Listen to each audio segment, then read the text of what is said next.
Nú ætlum við að skoða tengslin á milli almennra brota og tugabrota. Almenn brot og tugabrot eru í grunninn sami hluturinn og í raun prósentur líka. Þetta er bara sitt hvor rithátturinn. Það er hægt að skrifa öll tugabrot sem almenn brot og það er hægt að skrifa nær öll almenn brot sem tugabrot.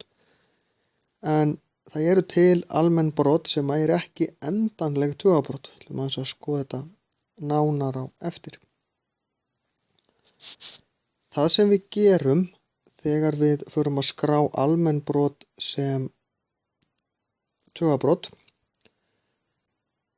tugabrot sem almenn brot segi ég, eins og við sjáum hér eru tugabrot, að þá þurfum við að velta fyrir okkur, við ætlum að losna við kommuna í raun og veru. Því að við skrifum ekki kommur í almennum brotum.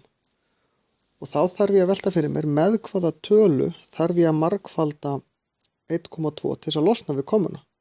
Það er, hvað þarf ég að færa kommuna mörg sæti? Ég þarf að færa hann 1 sæti.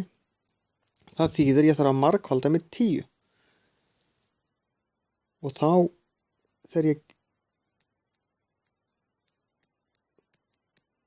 deili ég með 10. Þetta eru 12 tíundu. Síðan er hægt að stytta þetta brot en við ætlum ekki að gera það núna.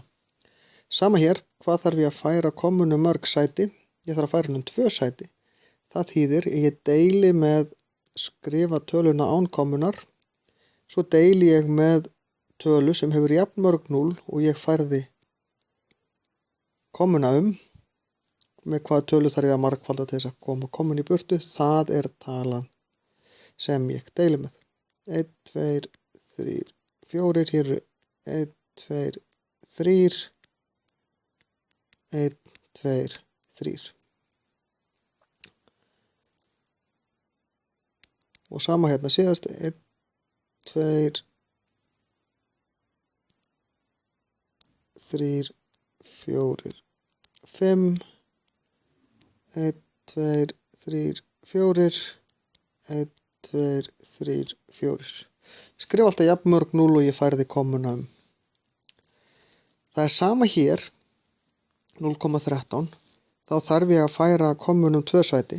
Nema hér skrifa ég ekki 0 fyrir framann. Hér skrifa ég bara 13. Ég færði 2 og það er ekki hægt að stytta þetta brot. Sama hér 3, 7, 5. Ég þarf að færa kommun 1, 2, 3 sæti. 2, 3, 0. Þetta er í raun og veru ekki flóknar en þetta. Þegar við skráum almenn brot sem tugabrot, þá sjáum við stundum hvaða brot við erum með. Ef við sjáum það ekki, þá sláum við það bara inn í vasareikni. Þetta er til dæmis 3/4. 1/4 er 0,25. Þetta eru 3 svoleiðis. Þannig að við fáum hérna 0,75. 16 átjándu, 16 gengur upp í 18, það gengur 3 sinnum, þannig að þetta er 1/3 ef við styttum þetta brot og 1/3 er 0,333 og svo eru endalaust margir 3.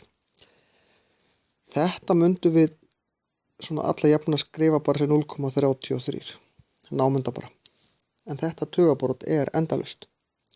Sama má segja 1/9, það er 0,1111 og svo er það endalaust. Við myndum skrá það sem 0,11.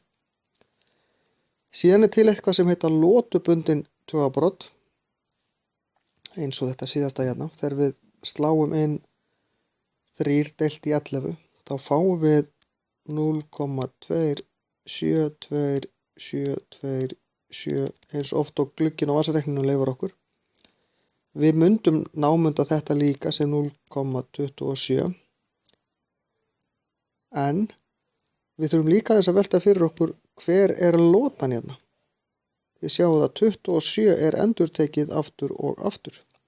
Það segir okkur að lotan er 2,7. En þá er þessu lokið.